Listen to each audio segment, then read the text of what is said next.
Guys, human पेरेटस के channel पे आप सबका स्वागत है। और जैसा कि आप जानते हैं, आईबीपीएस ने अपने नियम अनुसार जुलाई के महीने में नोटिफिकेशन निकाल दिया है। 21 जुलाई तक फॉर्म आपको फिल कर देना है। आज के इस वीडियो में हम बात करेंगे कि जो एक्सपेक्टेड एग्जाम डेट है वो क्या हो सकती है और पिछली बार क्या क्या हुआ। तो गाइस, उसके पहले अगर आप इस कोर्स की तैयारी कर रहे हैं, so you can enrol with human parents. और उसकी जो डिटेल्स हैं वो आपको वेबसाइट पे मिल जाएगी एंड यू विल सी कैसे हम इस एग्जाम में आपको बहुत अच्छे से तैयारी करवाएंगे। ठीक है, तो बात करते हैं एग्जाम डेट की। तो इतना कठिन नहीं है समझना, इसका साइकिल ऑलमोस्ट रिपीट रहता है। अगर हम पिछले वालों की बात करें तो जुलाई के महीने में इसका नोटिफिकेशन आता है। अगस्त में इसका, जैसे पिछली बार 30 अगस्त को इसका प्रीलिम्स हुआ था। एंड नवंबर के महीने में जो है 9 नवंबर को इसका मेंस हुआ था। ठीक है, तो अगर टाइमलाइन निकाली जाए तो आपके पास कुछ 1.5 से 2 महीना है फॉर द प्रीलिम्स। और इसकी बात करें तो 4 से, ठीक है, 1.5 महीने से 2 महीने मान लूँ, 4 से 4.5 महीना आपका इसका भी हो गया।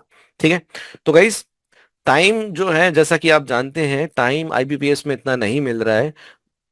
पर जो चेंज इस बार उन्होंने सिलेबस में कर दिया है, उस चेंज ने चीजों को थोड़ा सा कॉम्प्लिकेटेड कर दिया है। क्योंकि अब प्रीलिम्स में भी आपको प्रोफेशनल नॉलेज पढ़ना है। पहले प्रीलिम्स में केवल क्वांट एप्टीट्यूड रीजनिंग थी, अब एचआर भी पढ़ना पड़ेगा। तो यानी कि आप इस डेट तक एचआर की इस डेट को नहीं ले सकते कि मैं 4 महीने 4.5 महीने में एचआर पढ़ लूंगा। नहीं, आपको 1.5 से 2 महीने में भी एचआर की पढ़ाई रख के रखनी होगी।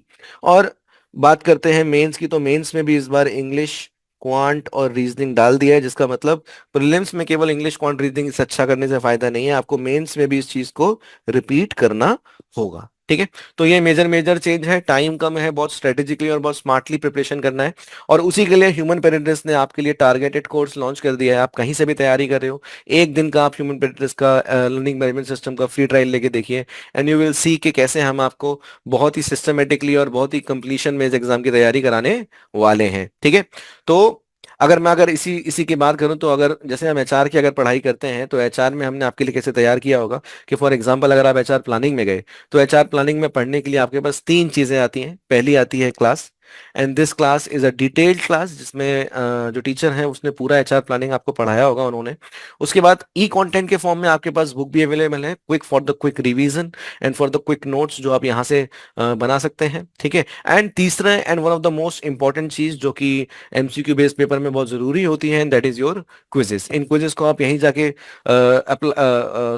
प्रैक्टिस करके वहीं पे आप एक्सप्लेनेशन देख सकते हैं। तो जैसे आप एचआर प्लानिंग की तैयारी करेंगे वैसे ही आप पूरा एचआरएम की प्लानिंग करेंगे and in the same manner आप अभी सभी सब्जेक्ट्स की तैयारी करेंगे। तो आप यू कैन सी कि कैसे हमने बहुत ही अच्छे से सिस्टमेटिकली आपके लिए सब कुछ प्रोवाइड कर दिया है। इस कोर्स इसका 1 डे ट्रायल लेने के लिए you can contact our team. और ऑल्सो हमने डिस्क्रिप्शन में ही लिंक डाल दिया है, आप इस वेबसाइट पे जाकर डायरेक्टली एनरोल भी कर सकते हैं। So all the best for your exam and do let us know for any assistance.